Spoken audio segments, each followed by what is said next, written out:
At Shift Genuine Cannabis, our distillate carts are world class. It all starts, of course, with great cannabis, homegrown on our farm. Nestled in between the San Juan Mountains and Uncompahgre River in beautiful Ridgway, Colorado, the Dalwhinnie Farms Ranch is a picturesque modern cannabis farm where we cultivate all Shift cannabis. After harvest, we send all the relevant material to our state-of-the-art extraction facility, where we use the world's most technologically advanced, cutting-edge equipment to produce our distillate. There is no expense spared in our quest to make the cleanest, most pure product possible. We use thin film evaporation techniques, and we never, ever cut corners. When you consume our distillate, you'll instantly be able to taste and feel the difference. At Shift, we have our own original recipes, where flavor and effect are what we care about most. Osiris contributor Benji Eisen had the pleasure of enjoying Shift distillate carts when he was in town for the Dick's Labor Day run. Well, I am typically a flower child, but the Shift Cannabis live resin cart that I picked up when I was in Denver for Dick's was such an absolute delight that it was all I used until the cart was cached. I've been a panelist and a judge on maybe a dozen High Times Cannabis Cups. I can't really remember, to be honest. But I also honestly can't remember ever enjoying a live resin cart as much as I enjoyed the Kush Cake one from Shift. And I think that goes back full donut, if you will, to speak to the quality of the flower that it comes from. Speaking of flower, while I was at the Shift Cannabis booth on Shakedown at Ditz recording the HF Pod live, as a special guest, as a special treat, I picked up some of that Osiris strain flower. Yes, that's you heard that right. It's Osiris strain flower. The name is no coincidence, and therefore I used it later on as inspiration when I was writing the upcoming episode of Undermine. And I am pretty sure that that also is full donut. So visit shiftcannabis.com to learn more, or if you are in Colorado, lucky, then visit shiftcannabis.com to find a dispensary near you. And light up or leave me alone. Be sure and visit our website at shiftcannabis.com, where you can find a Colorado Shift retailer near you. Shift into high gear with Shift Genuine Cannabis.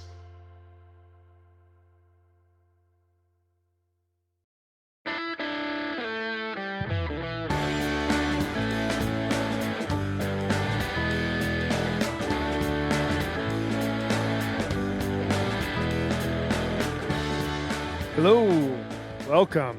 How's everybody doing out there?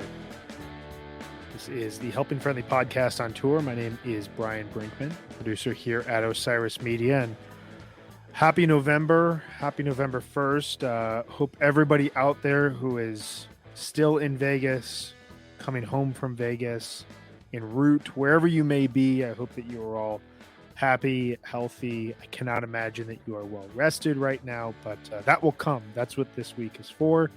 And really excited to start to hear more detailed stories of what it was like for people at the shows this weekend. Just an amazing run of fish that we're going to get into here in this episode, which is going live right now, and we will release this tomorrow as a podcast as well. I'm going to bring on a very special guest, someone who I love talking about fish with, pretty much my favorite person to talk fish with, and that will be RJB here in a second to run through his experience at in Las Vegas this past weekend, his thoughts on just a mind-blowing Halloween set. I cannot wait to get into this. We haven't said a word to each other about this, so I'm really excited to hear his thoughts and talk through just kind of where we're at going towards MSG, Mexico, and whatever is on the horizon for fish in 2022.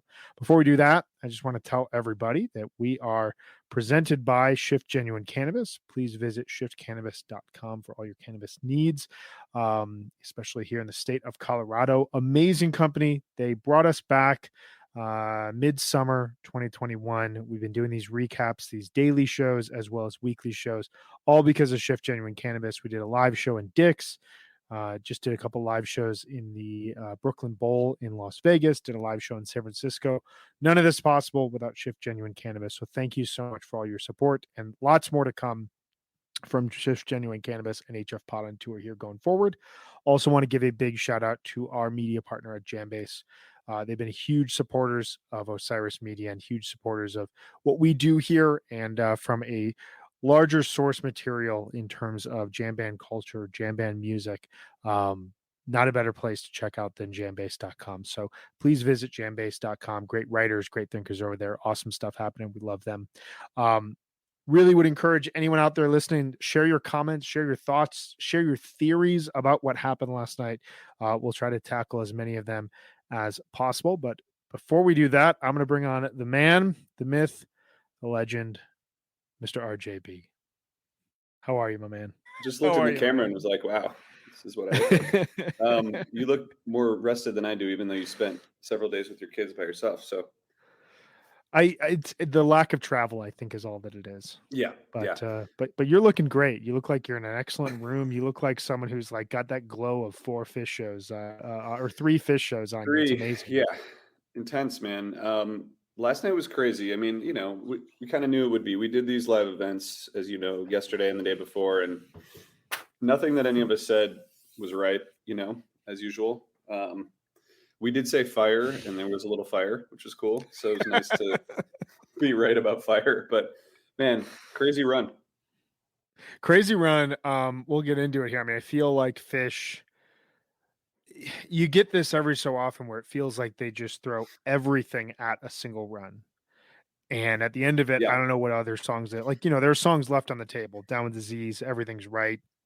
It wasn't like a You Enjoy Myself. We got the lone You Enjoy Myself at the tour at the Forum. But like, I don't feel like had they had another show or they tried to play other songs, like it would have not that it wouldn't have made a difference, but they threw everything at these shows, from gimmicks to jams to really weird set listing structure. Obviously the second set from last night that we'll talk about, but like, I feel like I can count on like one hand in the last 10 years, 10, 12 years, moments where you walk away from a Fish run and no matter what they played, it feels like they played everything. Like Dick's 2012, Magna Ball, parts of the Baker's Dozen. What were your kind of larger thoughts on the run as a whole? It's interesting. I hadn't thought about those songs that they didn't play, but you're right. There's a lot. I mean, last night I was with our friends from No Simple Road during the third set. I went up and hung out with them, and it was so great. And Aaron really wanted to hear You Enjoy Myself, and I kind of figured that was going to happen at the end of the third set. I told them they're either going to encore with Hood or You Enjoy Myself. So we were, you know, but there's so many songs left, but it doesn't matter. Like, it doesn't matter, you know? The Saturday night show was interesting because I think I did the Fish.net review, and it's sort of like thinking that through. They kind of did the gimmick kind of superseded the music, I think, on Saturday night, you know, which is fine. Like, it doesn't matter, right? It's still great. But last night was, man, I mean, it was, the first set was one of the best first sets I've ever seen. I couldn't believe the Ghost, right? Third song. Yeah. Everyone kind of like expected a Buried Alive Ghost, you know, right, was going to happen at some point, right? And at some point in the song, I don't know when, maybe 20 minutes into it or something, or 15, whatever, Trey like stops, and it sounds like they're going to do something else, and then they're like, actually, let's just keep playing the song. They're just, I don't know, that was indicative to me that they're having a blast, you know, and they're having so much fun. So yeah, the songs, like you said before, it doesn't matter what songs they play. It's just fun. Yeah. Well, and it's interesting because the one show where it seemed to matter what songs they played was Saturday. And, you know, I feel like you're right. The theme superseded the music in a lot of cases. It felt to me like a show length version of the Wait joke that they used to make when they were playing in clubs, where they play just like a riff and then kind of just pause and go, wait, we'll get that right. And then play a riff again. And like, they do it to a point where like the audience would start to be like, we get the joke. You don't need to keep doing that. But because they're Fish, they're just going to keep doing it. And I felt like at the end of the first set, I was like, okay, I get it. It's an animal themed show or animal themed set. I don't know if you guys need to play another animal song. And they just like double down on it. And it worked perfectly when it comes to the Harpua and the reveals that came in Harpua, but it also felt like a show length distraction to almost get people to think, well, they're going to play Animals tomorrow by Pink Floyd. Right. Which, The prediction game is always a losing game, as we've discussed. I don't know. I'm just like, we've talked about this before, but I just feel like the creativity and the fearlessness is really like on display, and I think during the second set last night, it was clear, like, I mean, who knows how long they've been practicing these songs for months and months and months, right. right? They seem totally, there was no hesitation, lack of confidence. They were just like, we're playing our new album. Well, let's dive into it, because normally I think we would step back and try to approach this run Yeah. from show one, but like what you just said resonates with where I'm at, and it gets me really excited to hear what your thoughts are on this record, because everything I heard in this album musically sounded like what we've been hearing from an improvisational standpoint throughout the summer. And Yeah. whereas, you had moments like that in Wingsuit, for example, where like when they played Fuego, there's that like drum beat where it sounded like a part of, there's a Chalktus Torture from Dix that year.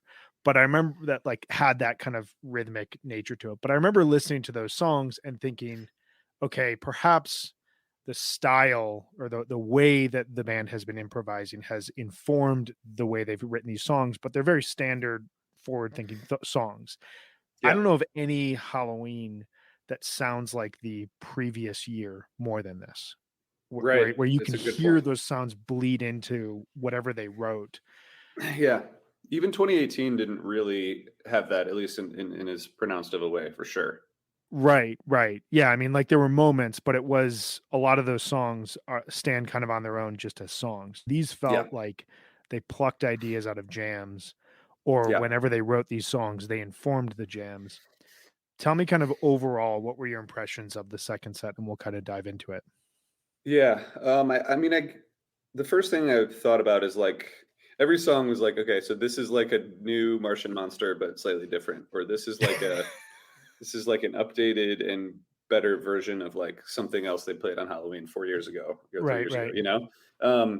I think people on the internet are like, there's obviously debate about whether this was like good or not. I mean, I think that, to me, not to like over generalize, but like these songs will evolve, right? They'll grow and they'll become part of this repertoire. So I mean, the songs themselves were interesting. Like, I don't really remember most of them. They were just like playing a bunch of stuff that I'd never heard, and it was fun.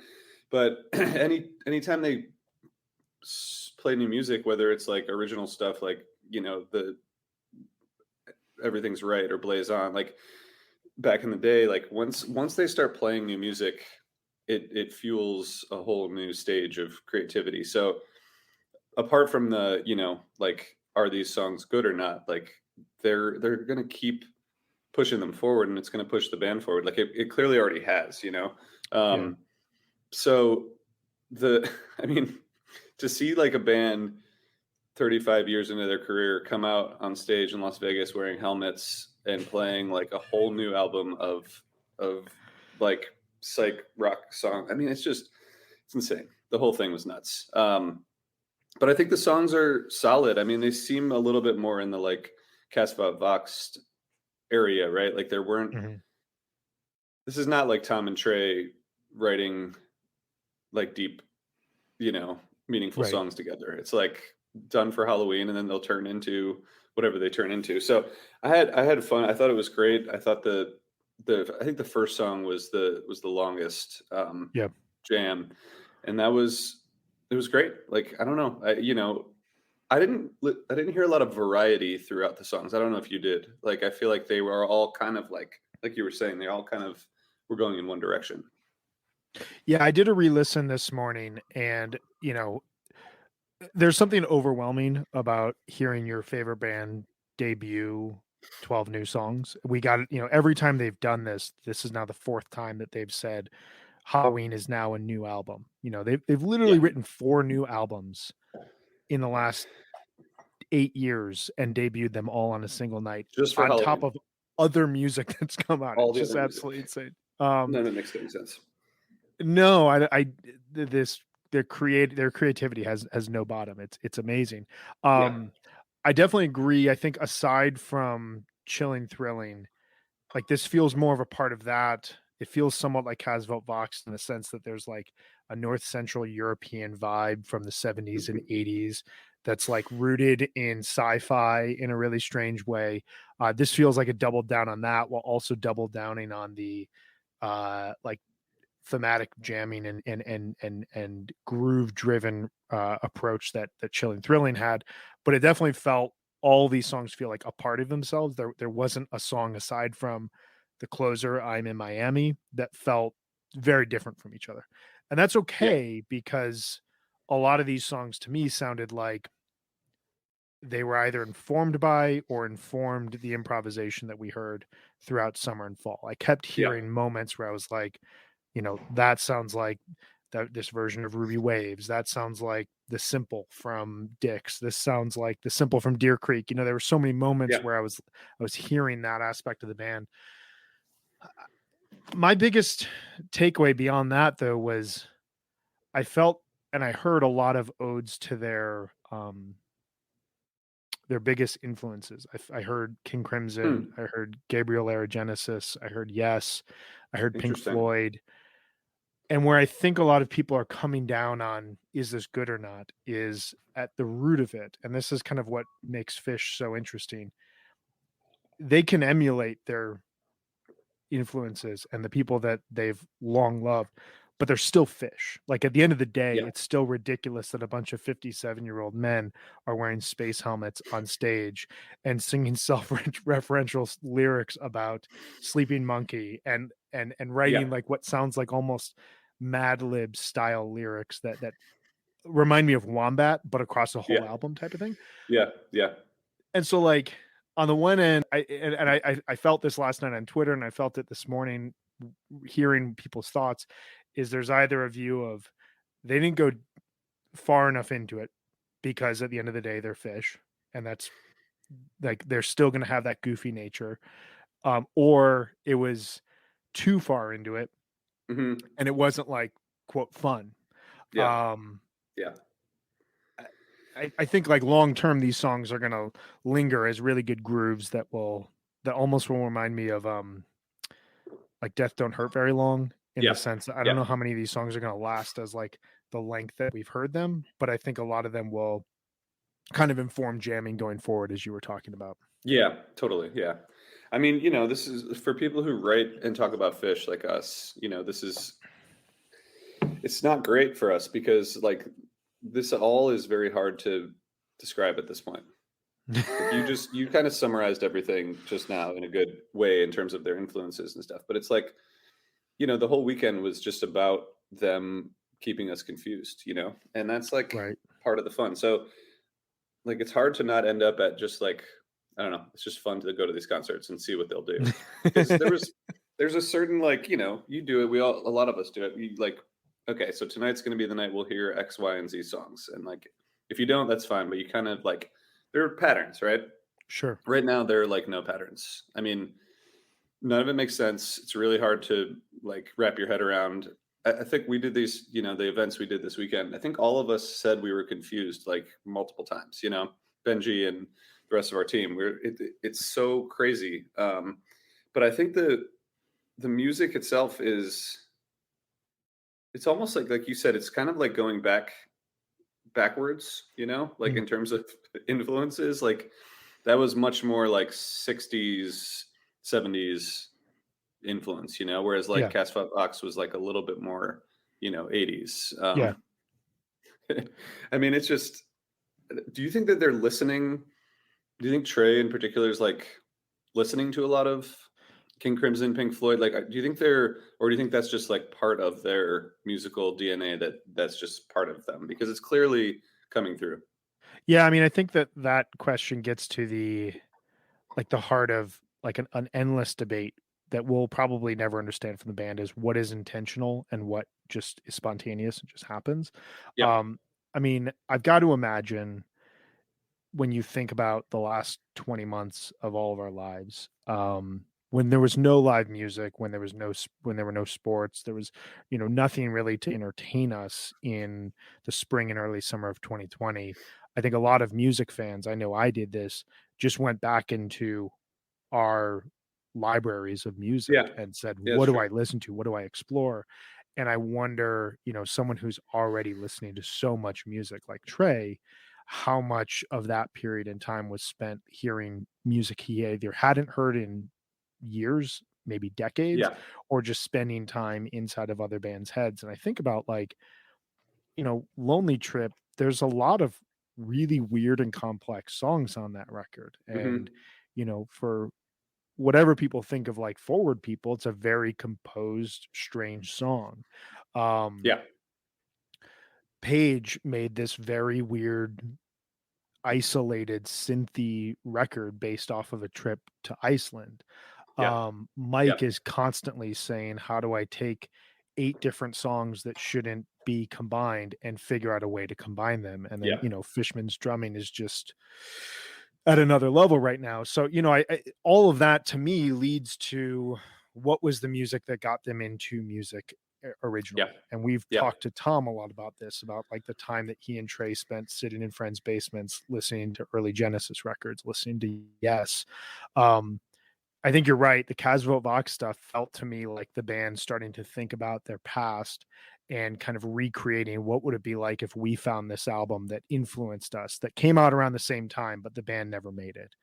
And this stuff that we heard last night, Get More Down, which is a really good album title for Fish. It sounded to me like they took a further step back in time and said, how do we figure out a way to, intentionally or not, take our influences and apply them where we are right now without covering a Genesis record, without covering Yes? How do we recreate this based on where we are as a band in 2021?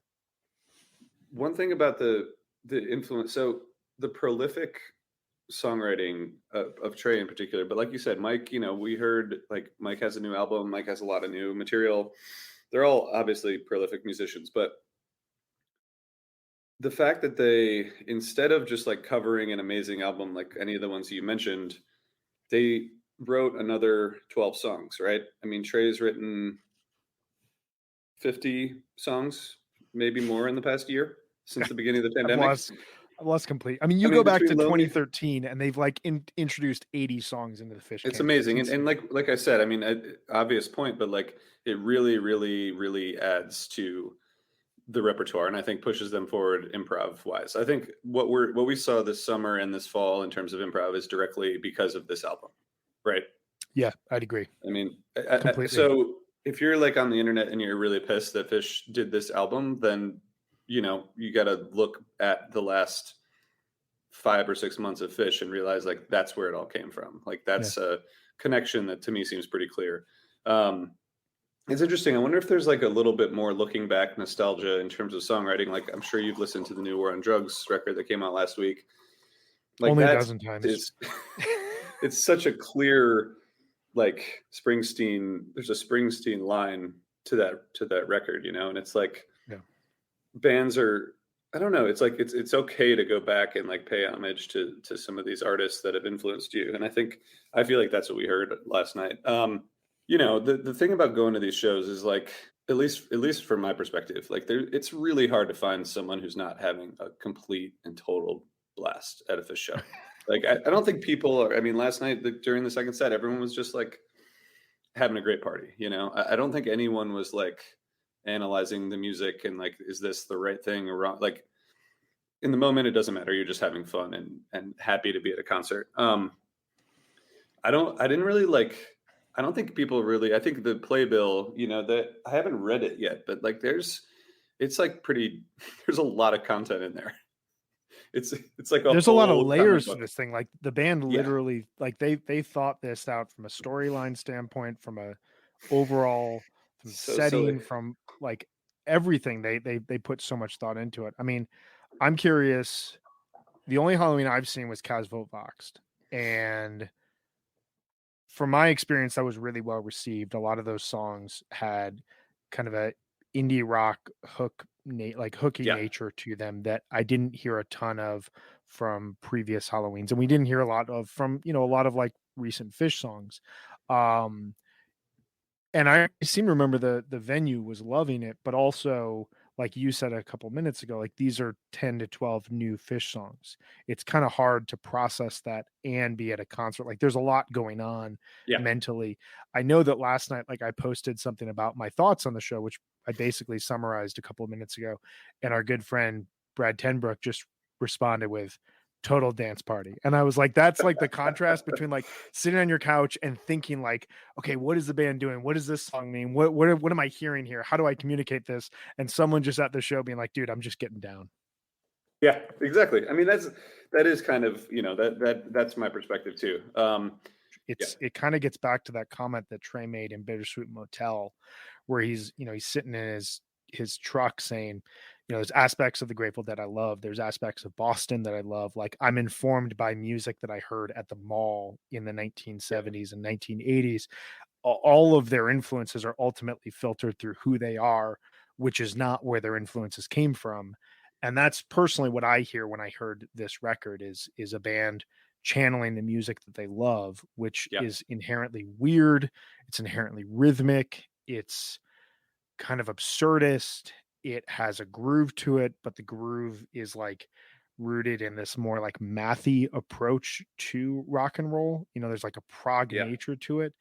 But at the end of the day, it's a band that highlights their drummer in a dress playing a vacuum cleaner multiple times a tour. Not really this tour, but like multiple times a tour. And that's like a thing about Fish that none of their influences really do. Like Fish utilizes humor in ways that sometimes aren't very funny, but are inherently funny because it's Fish in a way that none of their influences do. I don't know. What are your thoughts on that? Oh man. Yeah. I mean, yes. I say yes to all that. I do think there's Justin Bruce just asked a question, which made me reflect a little bit more on the maybe they were listening to a lot of this stuff and actually going back and thinking about it and paying. I mean, it's clearly paying attention, and there's certainly like a feedback loop that's getting to them, through various channels, right? They're like, they know what we're talking about on the internet, not us personally, but people. So that's definitely getting to them. But I also just like, I don't know. I don't really see Trey as someone who would like sit down and listen to the Allman Brothers anymore. I feel like he's like so forward looking that I don't know. It's interesting to think about. Just like go and like put on Eat a Peach and just fucking kick back. Yeah, I mean, I think it gets back to kind of what we were talking about. I think of two thoughts. One, I think there are so many licks that are just ingrained in Trey at this point in time. Yeah. And I think Mountain Jam licks are like, he's played that so many times. Think about stylistically, like the choices that he was making in late 2019 after playing Layla. He appreciates that era of classic rock because that's his childhood, in the same way that you and I appreciate like hearing Alive by Pearl Jam, if we were playing in front of, if 20,000 people were showing up to watch you and I play music and create an album and wear spacesuits, I'm sure that we would play a lot of like late 80s early 90s rock licks. So I think it's like ingrained in Trey. And I also think in a sense like it goes back to just like a theory I have that the pandemic probably pushed him to listen to a lot of these records that are from his past that he hadn't listened to in some time. And so I think there's part of that. I feel like Eat a Peach has entered Thriller, Animals, these records that every fan wants to hear them play and they're never going to play. Yeah. And so it's just like an ongoing joke for them. Yeah, like the 2013, right? The night before Halloween or the show before Halloween. That was like, definitely happening. They have to be playing. There's no way they can't because they just did an incredible jam off of Mountain Jam. Yeah. So my friend Gerald, who's watching on Facebook, hey Gerald, it was nice to hang out with you the other night. I was hanging out with Gerald in the aisle next to his seat when I encountered this unfortunate individual who kept like getting in my area and would not leave me alone, and it was very invasive. And so Gerald, sorry I didn't say bye, but I had to like go. You had to just get out of there. But the timeline. So we interviewed Trey for Alive Again started those in March, and he didn't say anything about Halloween, in those interviews, but we talked about Wingsuit. We talked a lot. I mean, there's a lot of stuff, as you know, that didn't make it onto the podcast. And he did say something about Halloween and not what they were going to do or what they weren't going to do, but I forget exactly what he said, but it was to the effect of like, this is how we kind of think about this thing now. And that made me think that they were already planning it. So that was 6 months ago. Well, and there was a Fishman interview from, I think, late June, early July, where he talked about them rehearsing, but not rehearsing for tour, rehearsing for Halloween. Yeah. So this has nothing to do with Curveball, right? Because there was remember the disco ball, and there was a Curveball thing that never happened, but I think that's turned into Casvote Vox songs. I think a lot of those initial grooves, like Turtle on the Clouds, We Are Come to Outlive Our Brains, Play by Play. That was okay. A lot of those initial grooves came out of segments that were written for the disco ball set. Yeah. That we'll pour one out for Curveball, the festival that what a tragedy. What a weird tragedy. So at least since the beginning of the year, probably they knew that this was happening. Yeah, and I think the way it works in my brain, and I think it'd be very fascinating to hear how it's different from how it works in the band's brain, is they got together, started writing these songs, found that these songs were informed by new equipment that Trey and Paige in particular were playing in, a new leveling up that Fishman had gone through from a drumming standpoint. And because they were never going to give away the album, there was no way they were ever going to give this album away. It's kind of the beauty of writing a new album, is there's no real chance of anything leaking or any fan being like, you can have fans that say, oh, that sounds like Mountain Jam, or, oh, that sounds like Pink Floyd's Animals.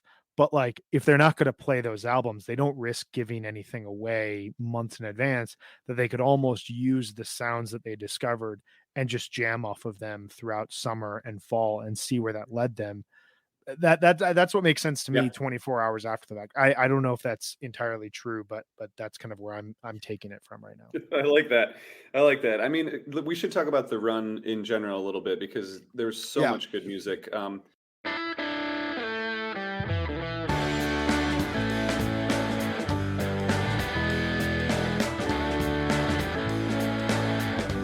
And now a word from our friends at Shift Genuine Cannabis.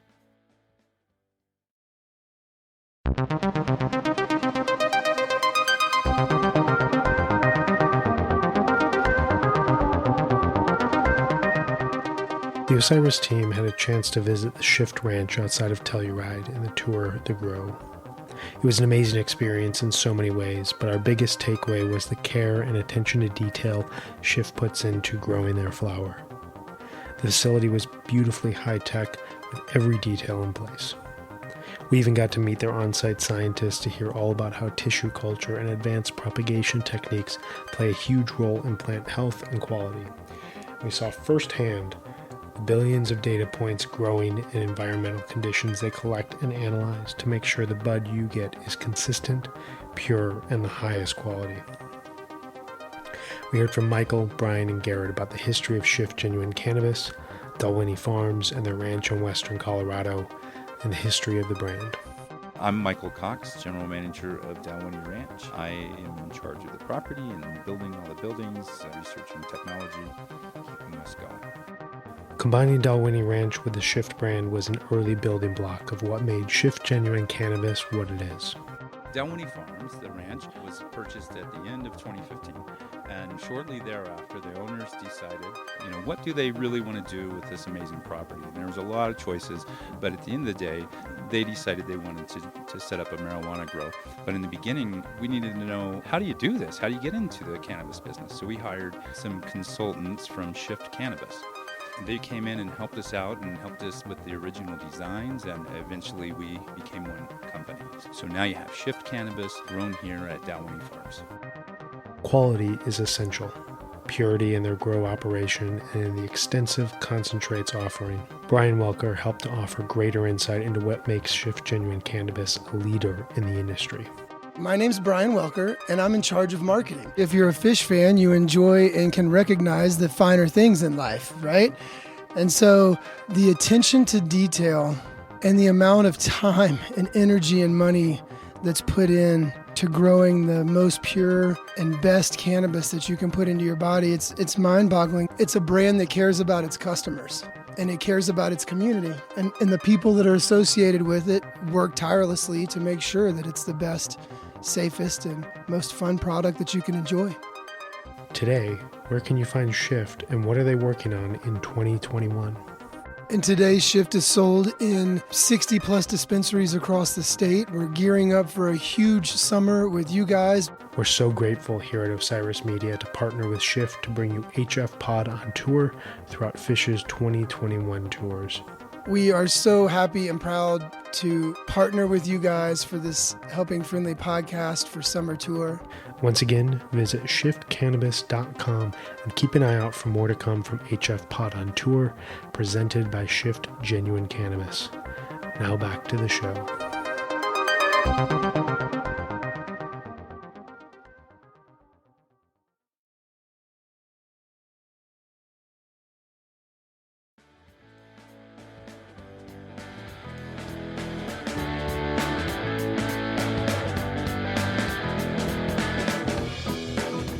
So I missed the 28th, but that was like, I mean, 28th and 29th were both really, really amazing shows with a lot of revisiting potential. There's a lot to go back to. Yeah, without diving too deep into it, because I think we could probably talk for the next 2.5 hours about just the 28th and 29th. Opening with 2001 it felt like a statement of itself. It was the first time since 9/22/99, and instead they took what was just an exciting opener and jammed it for 16 minutes, which seemed to be both connected to what we've heard throughout this year, where anything can jam at any point in time. You know, we'd been hearing that in lead ups to the show, the Chula Vista Fluffhead, the Santa Barbara Pebbles and Marbles, but it just felt like, wait, you're going to jam 2001 to open up your Halloween run in Las Vegas? Like, watching the stream, my wife texted me from the show and was just like, it is so loud in here right now, like 6 minutes into 2001. That's so great.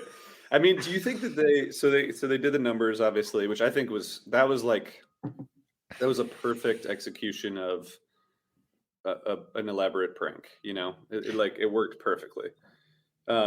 Yeah, I would say, and I didn't think they'd ever be able to do this, but it worked on the level of the Fuck Your Face show, where the set list matched the playing, matched the gag in such a perfect way.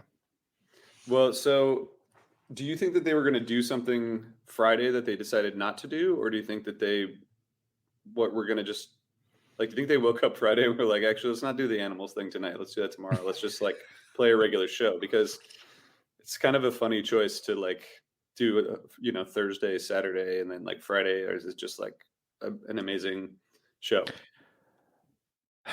It's a good question. I don't know, but my interpretation is that they had worked it out that Friday or the Thursday and Saturday were going to be the gag shows, and that part of the purpose of Friday was to play a normal fish show, which nothing's normal now, but to play a normal fish show that would almost throw off the scent, where coming out of Friday, midway through the first set on Friday, you were like, wow, this is a great show, but clearly there's no theme. Whatever they did on Thursday, who knows if it has anything to do with Halloween. It was just kind of a good way to get people just listening to a fish show again and thinking deeply about the music rather than about like, what are they trying to say? And then they come out Saturday and they're like, actually everything has to do with an animal tonight. Yeah. I mean, the 1999, 2001 was just, man, that was so perfect and just worked so great. I really loved the 29th. I thought the whole show, I mean, this is kind of like what happened to us in San Francisco with Frankie Says, right? You get a 21-minute Axela Part 2. It's like, of course, like I definitely thought that was happening.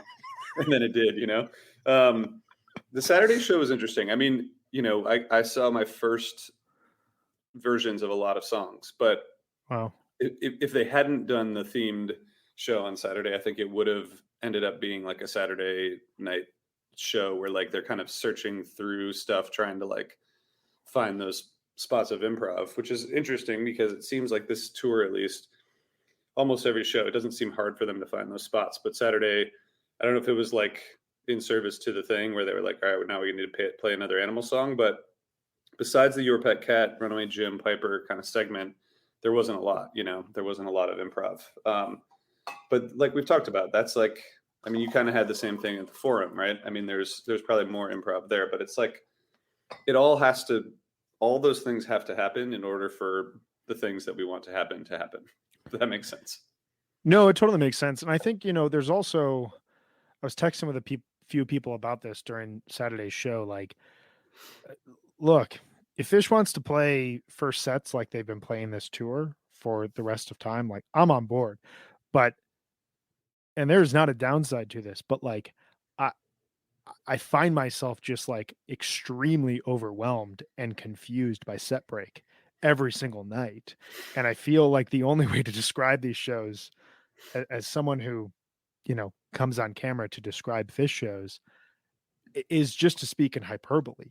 And I have the hardest time. Like I walked out of the Chula show just like feeling like my jaw didn't work. Like I couldn't actually put into words what I had seen. And that's an amazing feeling, but it was kind of nice to watch Saturday's show where it was just like, here's a song and here's another song. Yeah. And yes, these are all tied together as animals, but like beyond that, what does it mean? So it was kind of it was an interesting experience to be like, oh yeah, this sometimes can be what a Fish show is like, where they just play songs and you don't know what they're going to play. And you're not seeing the same show as last night or the same show as the next night. But I don't know. Part of me thinks they, like I said earlier, it was a very fishy thing to do to say, yeah, we're just going to own the bit for the entire night, even though you're all going to get the bit by 3 songs in. And we probably don't need to do this any further, but we're just going to do it because just going to do it anyway. We're just going to keep screwing with you guys. I think Big Black Furry Creature from Mars, that was the point where like I was just watching them and I haven't seen that song very much. I mean, it's like if you're listening to a live show, I don't know, like I always go through the whole show and listen to it, but like that's a song that like I can definitely do without that song on listen back, just because it's like, it's fine listening back, but during that song on Saturday night, you could see them just having so much fun, like knowing that they were like Trey in particular. He was like so pleased with himself for like pulling this prank on the audience. And like during that song, just because it's so silly and ridiculous, that's where I like looked at all of them and was like, they're loving this. When they know something that we don't, that's like really special for them. I think there's, it's interesting. Trey's talked recently a lot about like the importance of the community, right? We've heard him say that over and over, right? Like they feel like they're part of this community too. They just happen to be up on stage. And I do believe they feel that way. And I think like something like Saturday where they have this thing that it's just like playing a prank on your friend, it's like super fun. And once they get it, like everyone laughs and, they've been doing this forever, but I feel like now, probably partially with technology, partially with like the way this community has evolved, like they like treat us like we're part of an extended family. You know what I mean? Like I think that's how they think about it. And I'm sure that, Trey and Tom have been playing pranks on each other their whole lives, right? So like we're in on this with them. And I don't know, when you see those moments where you realize that you're like part of this with them, it's pretty cool. I want to highlight a comment that speaks to that. Courtney Johnson said, if anything they do fails to translate, it generally ends up in a net gain. The fact that they continue to take the risks says so much. I could not agree with this more. Like this is the fact that we're sitting here trying to understand what happened, while also knowing that we're going to continue listening to this band, and that Yep. whenever they play these songs off this new album, it's going to feel a toss back to fall 2021, the Vegas run, this Halloween show, while also being an evolutionary step forward. And that you can all but guarantee a year from now, there's going to be some gag, some joke, some prank that none of us can predict that the band is going to play on us, just like has happened in every other year of Fish.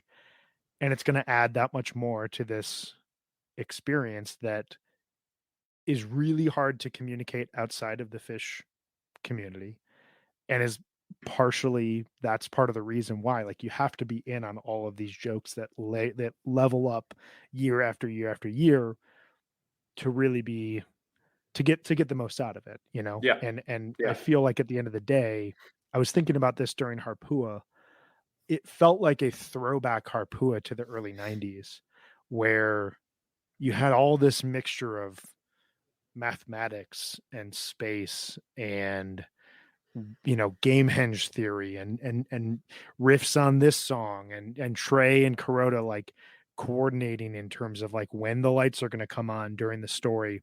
And all of it leads up to, you know, a moment where everybody checks their phone at a Fish show, like the ultimate do not do this, Yeah. to see what is Fish going to play tomorrow.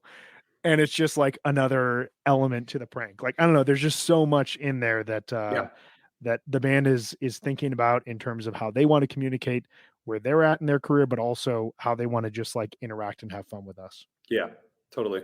I mean, there's like a level of fearlessness that the band has, which is, you know, I think Totally. it's probably a lot harder than we think to like go out and play concerts in front of thousands of people every night, and like think about whether those people are going to have a good time, and are you going to, like, you know, do a good job, like any of us when Right. we do our jobs, right? And the fact that they just go out and they're just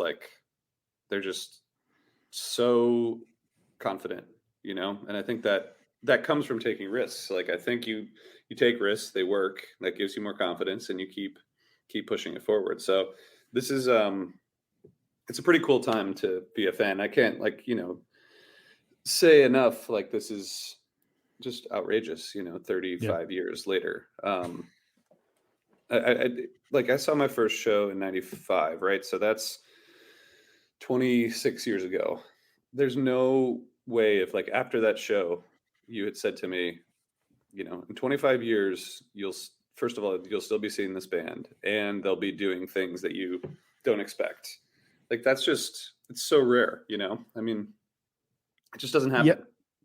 Yeah, I mean, I often think like the fall of 95, I often think that Fish could have walked off stage on December 31st, 95, never played another show, and we'd still be talking about them. And we'd be talking about them as like a 90s relic, in the way that we talk about, like, you know, Pavement and Nirvana, and, you know, a lot of like indie rock and grunge that came up through that period in time. The fact that they've lasted, I always go back to Coventry. I was 19 years old at Coventry. I was seeing my 7th and 8th Fish show. And I was like I'm still in college and I'm about to lose like my favorite band, like a band that has meant, at that point in my life, like, I loved music, but I'd never discovered a band like Fish. And I felt like I was just understanding the band, and then they break up. And I remember just like walking away from the stage that night, just being like, I don't know what the rest, you know, how am I going to find something that is this meaningful from a musical entertainment standpoint? And then they come back and they go through this like rebirth, regroup, like they set the foundation again and they rebuild from it. And it takes, you know, a number of years to get back to a level where people are like, okay, this is comparable to where they were. But in 2021, the idea of them making an album like they did, or presenting an album like they did last night, it makes me feel so grateful for their health, their friendship, their ability to um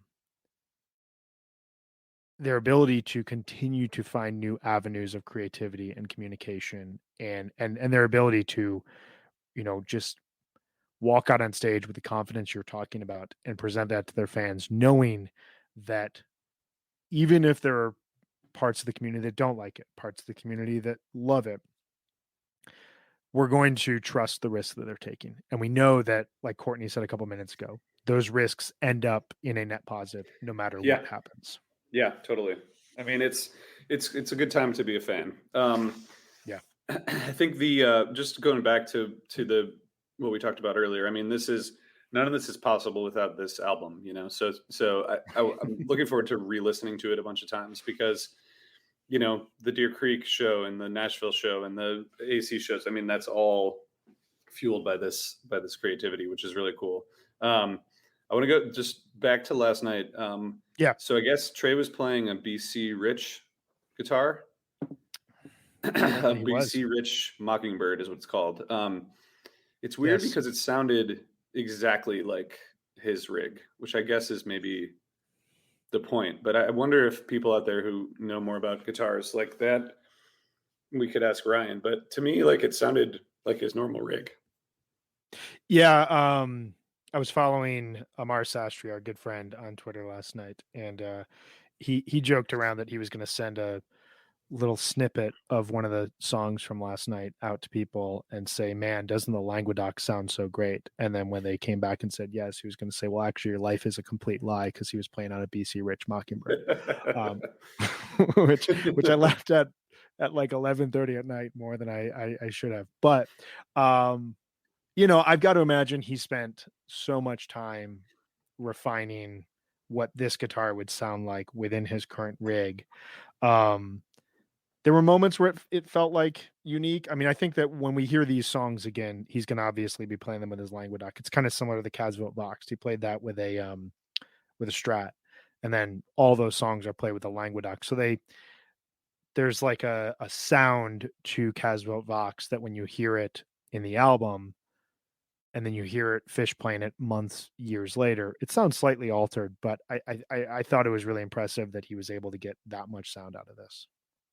Yeah, I mean, you know, I don't know how any of that works, but they definitely pulled it off in a way that was, you know, also entertaining, you know, the colors. And I actually was slightly surprised that there wasn't more production. Like, it's interesting.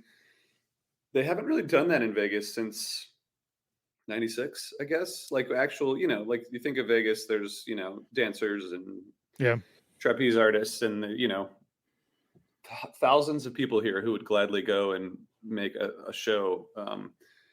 It's interesting, like the pyrotechnics and the, you know, the lights, that all worked well. But I wonder if that's like, I mean, I assume that's just like a much bigger production than I think it is. But it's also like a New Year's kind of thing, usually, not a Halloween thing.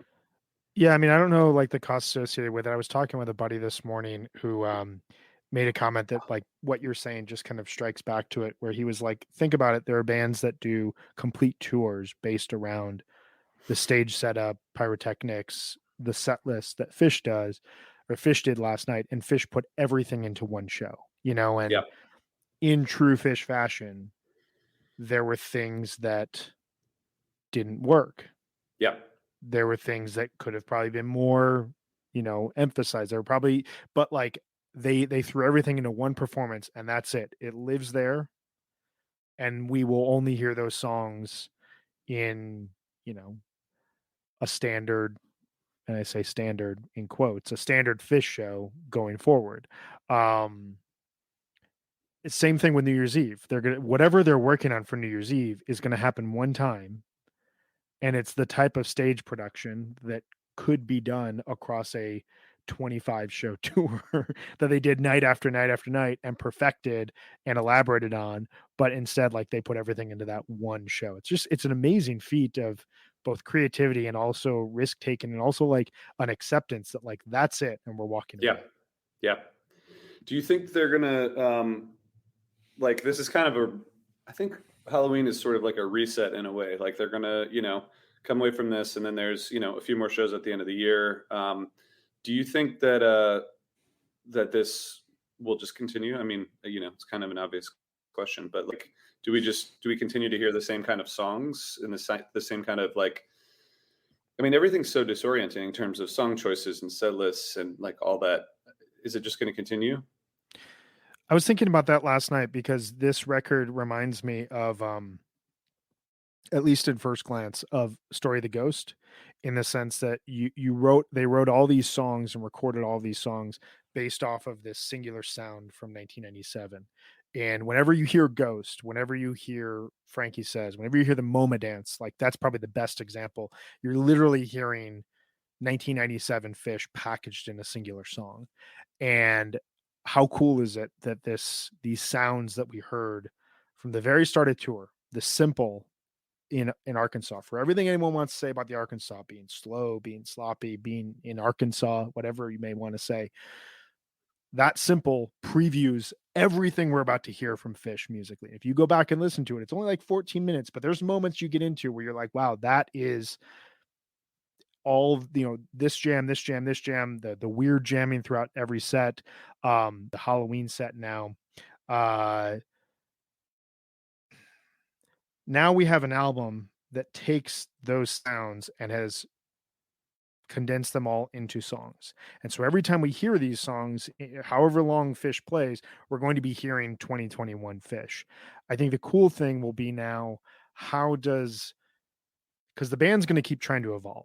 They're probably going to come out for MSG with some new tech that they're going to try to incorporate. Some of it may not work. They're going to come out next summer. They're going to come out in Mexico with new tech, and some of it may work. Some of it may not work. Some of it that works will sound totally different because that's where their head's at that point in time.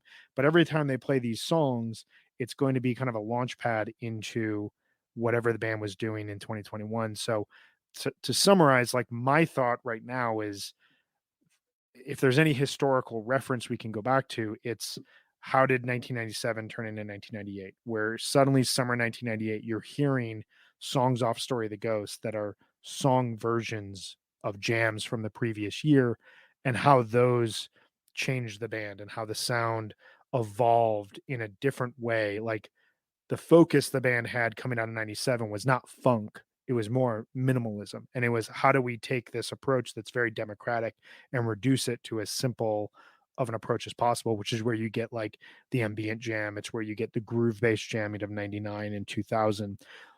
Hopefully this has more legs than that did. At that point, by the end of the decade, the band needed a break. I don't really see Fish needing a break right now. Like, they just, Yeah.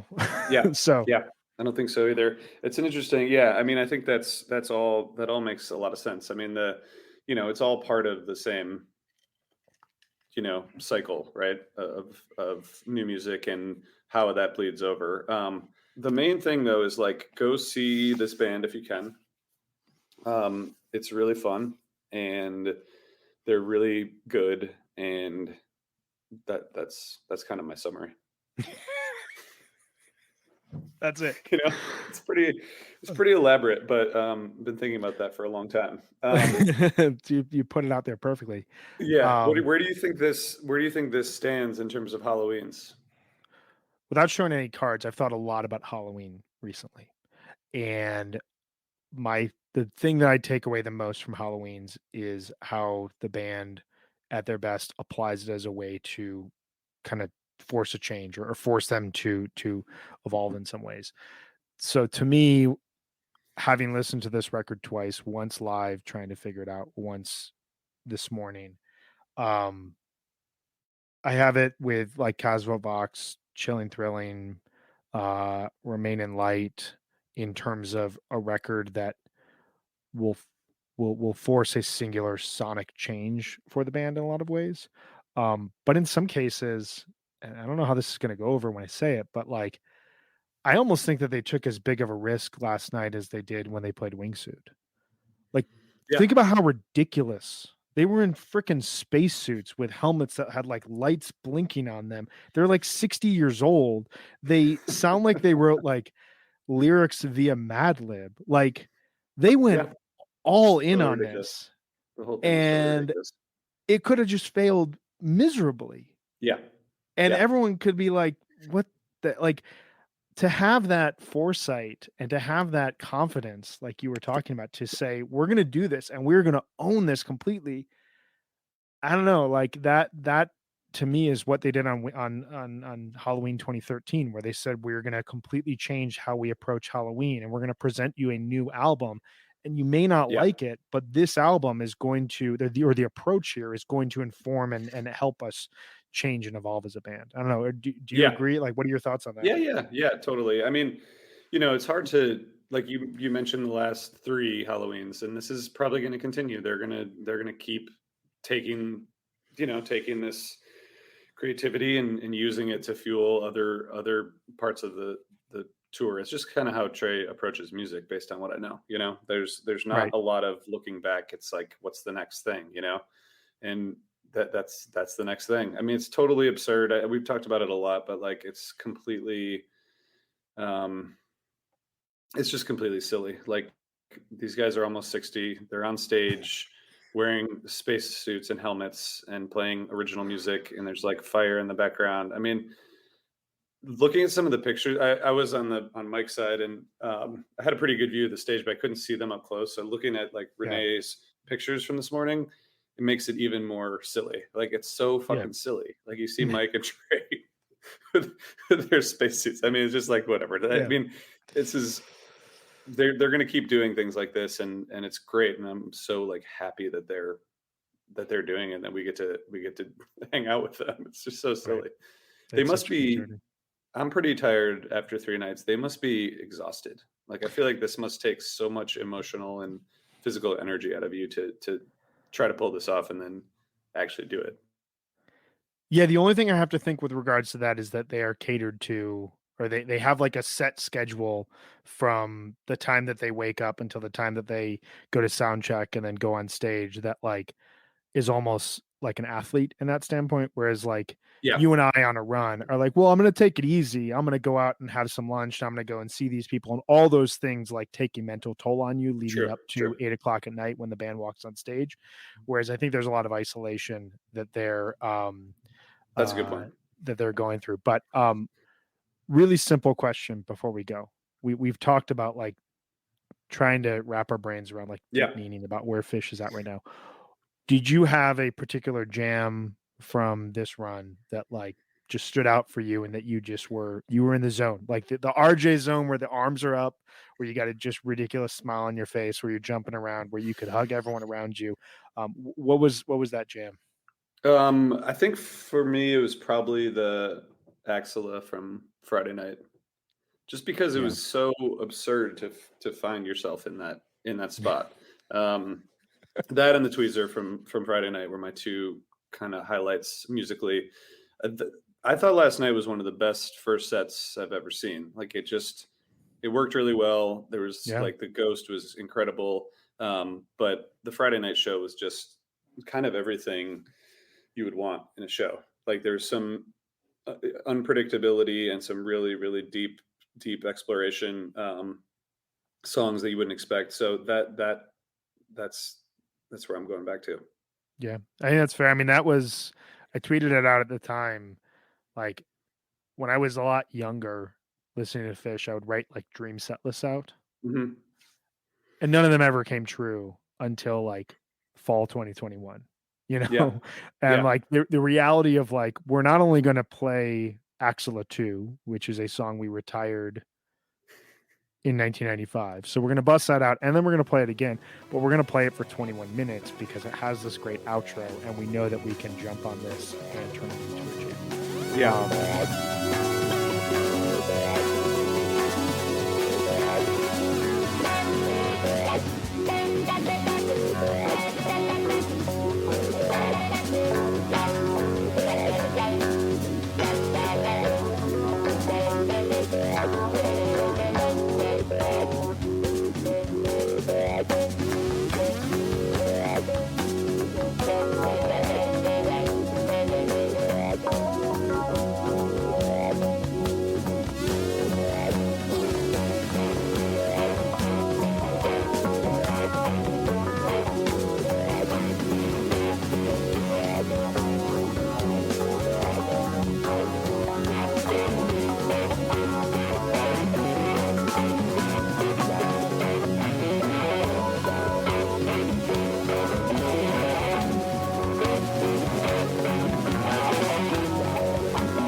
And I think like to that point, Friday's show, I'm just looking at the set list for what was the only Fish show of the run that didn't seem to, at least to this point, have any clues or any hints. It was just a Fish show.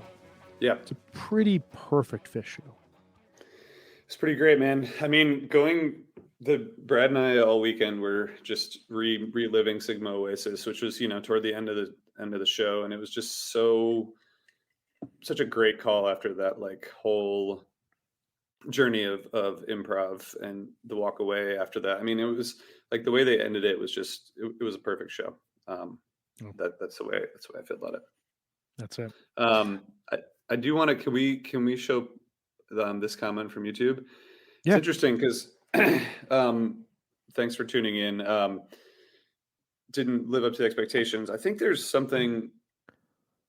these songs have to evolve. I mean, Casfa Voxed was kind of perfectly executed from the start. Like that show is an album, right? I mean, it became an album. It's like these songs felt a little bit like they do need some more time, I think. I'm sure we'll hear a couple of them over the New Year's run, and they'll probably be slightly different and better.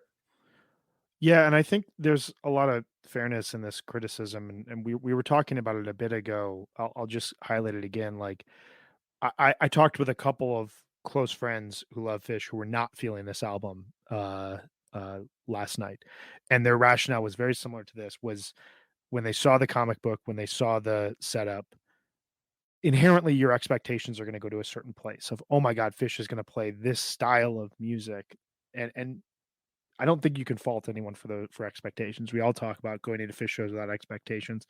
Every single Fish show I go to, I kind of want to hear something, like that's just like that's like human nature. And I think like my rationale for why I loved last night was that they were going for something that they're never going to get to because they're Fish. And it's ultimately filtered through who they are as artists and as people. And so the sounds that I heard them going for, they achieved to a certain degree, but at the end of the day, like, they're still singing absurdist lyrics that are riddled with kind of like wink jokes that you kind of don't want in some of these songs, but also like that's Fish. At the end of the day, like that's who the band is. So I don't disagree with P. Sarge here. I that's just kind of like how I interpreted it. Was it's always going to be the band like reaching for something that they simply can't attain because they're not any of these other artists that they're trying to be. Yeah. I mean, no disrespect to any of the bands who played shows on Halloween last night, but a lot of them did. And I think every single band that plays a Halloween show did like some kind of cover thing, right? You cover a band or it's a themed cover, show. Like hundreds of bands did that last night, right? It's really hard to imagine another band covering themselves and playing completely new material. I mean, it's just a totally different level of songwriting and confidence and musicianship and everything else. It's outrageous. So that's like, it's hard to wrap your head around, but we're like deep in it. So I don't know. I think some like time reflecting on it is going to make that even more clear for me. Yeah. And if we know anything about Fish, it's that we're going to spend the next 2 months trying to figure this out. Someone inevitably is going to re-listen to this album and post something that they just heard to Twitter, and it's going to lead to a conversation. And all of this is going to lead up to their final run of the year, where they're going to at some point play one of these songs for the first time, and it's going to then become a part of the larger Fish universe. And this moment in time is going to evolve with wherever the band goes from here. We'll keep talking about it. We will keep talking about something. I mean, this it's just like fodder for us to have discussion. It's so great. Well, RJ, this has been a total pleasure breaking this down. I know that you got to fly back to the East Coast and reimmerse yourself in parenting and family life after 2 weeks of. I'm really glad that we got the shows that we got at Dick's, that we got the San Francisco show that we got. I'm really glad that I got the Phoenix Chula LA run that I did. I'm really glad you got Vegas. Like, I think when you think about where we're at, November 1st, 2021, you think about where we were a year ago, the idea that not only did Phish just debut a brand new album of crazy sonic experimentation, but we got Phish shows that, like, I'll cherish for the rest of my life. That was completely unexpected even 6 to 8 months ago. So I feel really lucky right now, just looking back on the last 2 months of music that we've heard, 3 months of music we've heard. Totally. I agree. And, you know, I think it doesn't make for great content, but like we keep saying the same things, which is like, we really appreciate where we are. So that's like, I'll just keep thinking that. Thank you for doing this. And thank you everybody for tuning in. I hope it lives up to people's expectations. You know, it's like, it seems easier than it actually is for me to articulate what's going on with this band right now. Like yesterday, the Fishnet review I was writing, it took me a long time. So I was like, I don't really know what to say, which is kind of part of the beauty of it, you know? Well, and just to keep listeners guessing, I mean, we have riddled this with hints about what's going to happen in our next episode. So you just talk amongst yourselves and try to figure out where we dropped hints, where they were. No, I'm just kidding. It's going to be so epic. It's going to be so epic, guys. We're going to do a brand new podcast with all new material next time. Well, RJ, thank you so much for tuning in and hanging with me. This was awesome. Thank you. This will, for anyone listening, this will come out tomorrow as a podcast. You guys will hear this. And then I think we're back next week for one final wrap up of Phish 2021 thus far on a weekly HF pod standpoint. We will be back with, I think we're going to try to do some of these live shows in between here and MSG run. And then we'll kind of keep you all posted as HF Pod on Tour comes back. If you guys like it, comment on wherever you get your podcasts. You know, write to the podcasting guys, say that you want HF Pod on Tour as a regular feature for you, and we'll see what we can do. Could happen. It could happen. Thanks, Brian. Thanks everybody for watching and listening. Thank you, RJ. Travel safe. We'll talk soon. All right, brother. Bye.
Have you guys heard about what's going down in Section 119? No, it's not the spicy chicken sandwiches, although we could get down with that too. But seriously, today's HF Pod is sponsored by Section 119, which was started by a couple of fans who wanted more than a t-shirt to show their appreciation for our favorite band, Phish. From making custom donut sport coats to plush winter robes, these guys literally have it all. Their clothes and accessories are super high quality, and they do a great job of incorporating the donut as a subtle nod, as well as having options with colorful, bold prints. Section 119 is the one-stop shop for the fan that wants to represent their favorite band at any occasion. Glide on over to section119.com after the cast and score 15% off your order with HF Pod code. Once again, section119.com. That's section119.com. Promo code HF Pod. You'll be glad when you arrive. Do your investments and your financial plan fit your values? At Green Future Wealth Management, they will. Offering socially responsible investing, including fossil fuel and weapons divested portfolios, we help you plan for what matters most and invest in harmony with your beliefs. Green Future Wealth was founded by certified financial planner and longtime fish fan Nick Cantrell, named by Forbes as one of the top next-gen wealth advisors in the country. Visit greenfuturewealth.com. You can sign up for the email list, view the blog, and download educational articles. When you feel ready, schedule a free virtual consultation to learn more. For a limited time only, HF Pod listeners can receive a free report on existing accounts, including investment performance and risk, carbon intensity, and sustainability ratings. Just reference the words Helping Friendly Podcast when scheduling your virtual consultation to receive your free report. Help build your green future at greenfuturewealth.com. Securities offered through Cambridge Investment Research, Inc., member FINRA/SIPC. Advisory services offered through Cambridge Investment Research Advisors, Inc. Cambridge and Green Future Wealth are not affiliated.